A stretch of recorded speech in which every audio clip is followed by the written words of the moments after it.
ఆంధ్రప్రదేశ్ రైతు సంఘం ఏలూరు జిల్లా సమితి ఆధ్వర్యంలో కలెక్టరేట్ వద్ద ధర్నా నిర్వహించారు. ఈ సందర్భంగా ఏలూరు జిల్లా రైతు సంఘం నాయకులు డేగా ప్రభాకర్ మాట్లాడుతూ 2024 ఎన్నికల సందర్భంగా కూటమి ప్రభుత్వం అధికారంలోకి వస్తే ప్రతి రైతుకు 20,000 పెట్టుబడి సాయం అందిస్తామని ప్రకటించారని గుర్తు చేశారు.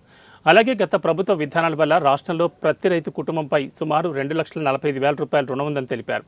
ప్రస్తుత ఖరీఫ్ సీజన్లో రాయలసీమ జిల్లాలో కరువు పరిస్థితి నెలకొందని అన్నారు. ఈ యొక్క రైతు ధర్నా కార్యక్రమం ప్రత్యేకమైన ఈ యొక్క షోరూమ్ దగ్గర ఉన్నాం. ఇవాళ ఆంధ్ర రాష్ట్ర రైతాంగం పక్షాన అంటే వాళ్ళ సమస్యల పరిష్కారం సత్వరం చేయాలని ఆంధ్రప్రదేశ్ రైతు సంఘం రాష్ట్రంలో 26 జిల్లాల కలెక్టర్ కార్యాలయాల దగ్గర ధర్నాలు చేస్తాం.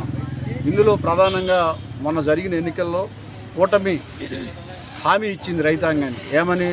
ప్రతి రైతుకు 20,000 రూపాయలు సాగు సాయం చేస్తామని.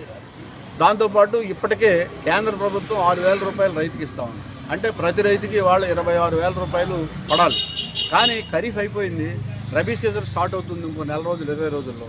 ఇప్పటి వరకు ప్రభుత్వం ఏర్పడి 6 మాసాలు కావస్తున్నా కానీ రైతుకు సాగు సాయం చేయలేదు. ఒకటి. రెండోది ఏమంటే మొన్న జరిగిన బడ్జెట్లో పయ్యావుల కేశవ్ గారు ఆర్థిక శాఖ మంత్రి ఈ విషయం మీద 4,500 కోట్లు మాత్రమే కేటాయించారు. కానీ ప్రభుత్వం చెప్పే లెక్కమంటే వాళ్ళ లెక్క ప్రకారంగా అర్హత ఉన్న రైతులు 52 లక్షల మంది ఉన్నారని ప్రభుత్వం లెక్క చెప్తుంది. 52 లక్షల మందికి ఒక్కొక్కళ్ళకి 20,000 రూపాయలు చొప్పున వేస్తే 10,000 కోట్లు కావాలి. బడ్జెట్లో 4,500 కోట్లే పెట్టారు. అంటే సగం కూడా మేము భావిస్తూ ఉన్నాం.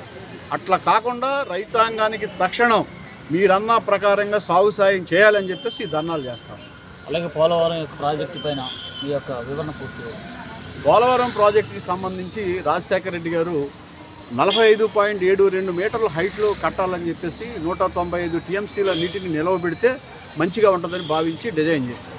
అంటే అట్లా చేస్తే లెఫ్ట్ కెనాల్ రైట్ కెనాల్కి సంబంధించి 7,20,000 ఎకరాలు సాగుకి వస్తుంది.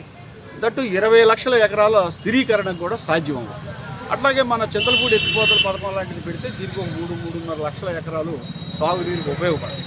అట్లాగే ఇవాళ కూటమి ప్రభుత్వం ఏర్పడి 5 మాసాలు దాటి 6వ మాసం నడుస్తూ ఉంది. కరెంటు కోతలు మొదలైంది, వేసవకాలం రాలా.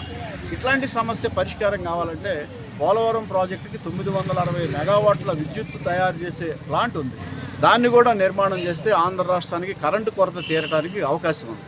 దాంతోపాటు కృష్ణా గోదావరి అనుసంధానం, విశాఖ స్టీల్ ప్లాంట్కి, ఇండస్ట్రియల్ ఏరియాకి, లక్షలాది మందికి తాగునీరుకి